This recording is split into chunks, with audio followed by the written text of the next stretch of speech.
करते हैं भोपाल से। घर पर कब्जा करोगे वाले बयान पर माफी मांगी है स्कूल शिक्षा मंत्री उदय प्रताप सिंह ने। उन्होंने कहा है कि वो हमारे मेहमान हैं, लेकिन क्या कब्जा करोगे, पहले जो बात कही थी अब वो कह रहे हैं अतिथि शिक्षक हमारे अपने हैं, उन्हें तकलीफ हुई है तो खेद व्यक्त करता हूं।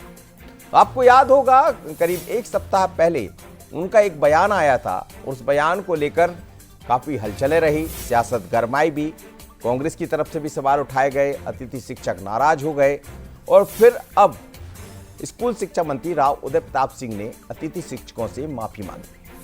अब माफी के बाद भी सियासत गर्म है। एक तरफ ये भी खबरें आ रही है कि तो ये भी कह रहे हैं कि किस तरह से माफी मांगी गई है, लेकिन बड़ी बात है कि आखिर क्या कहा स्कूल शिक्षा मंत्री ने।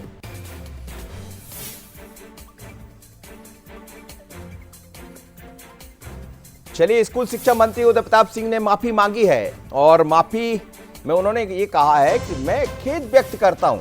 आपको याद होगा कुछ दिन पहले एक बयान उनका सामने आया था, उस बयान को लेकर सवाल उठाए गए। तो चलिए, हमारी सहयोगी रंजना जोड़ रही है इस वक्त फोन लाइन पर। रंजना से बात कर लेते हैं, समझ लेते हैं। रंजना, क्या कहोगी, क्या माने, क्या राव उदय प्रताप सिंह समझ गए कि अतिथि शिक्षक लगातार उन्होंने जो बात कही थी उसको लेकर विरोध भी सामने आ रहे थे और विपक्ष भी मुद्दा उठा रहा था, माफी मांग ली है?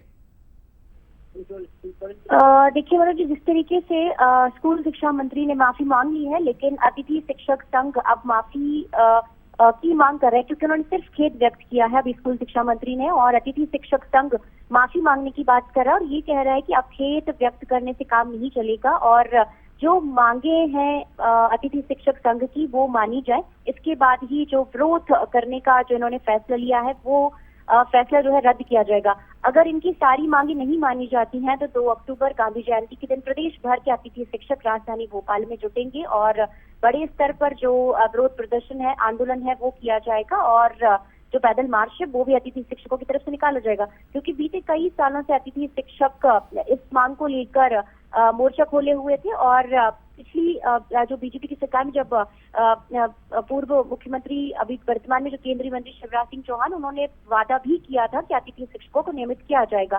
तो इसी बात को लेकर अब वो यहाँ पर पहुंचेंगे, लेकिन बात सिर्फ इतनी है कि अतिथि शिक्षकों की मांग यही है कि स्कूल शिक्षा मंत्री पहले माफी मांगे और जो वादे किए गए हैं उनको पूरा करने की बात भी कहें। लेकिन खेद तो व्यक्त कर दिया उन्होंने, इसके बाद भी अड़े हुए अतिथि शिक्षक।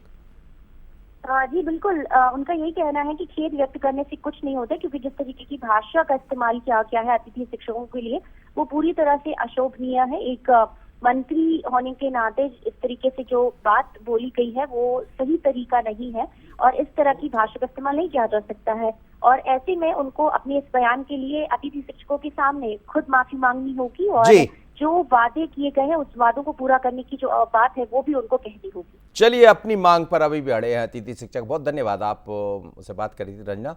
लेकिन उदय प्रताप सिंह, राव उदय प्रताप सिंह मध्य प्रदेश सरकार में स्कूल शिक्षा मंत्री है, उन्होंने जो बात कही थी कि आप मेहमान बनकर आए हो तो क्या कब्जा करोगे, उस पर उन्होंने खेद व्यक्त कर दिया। लेकिन अतिथि शिक्षक ये चाहते हैं कि उनकी मांगों को माना जाए, नहीं तो 2 अक्टूबर को वो एक फिर आंदोलन करने वाले गांधी जयंती के मौके पर। यानी बात अभी भी नहीं बनी है, अब आगे देखते क्या होता है।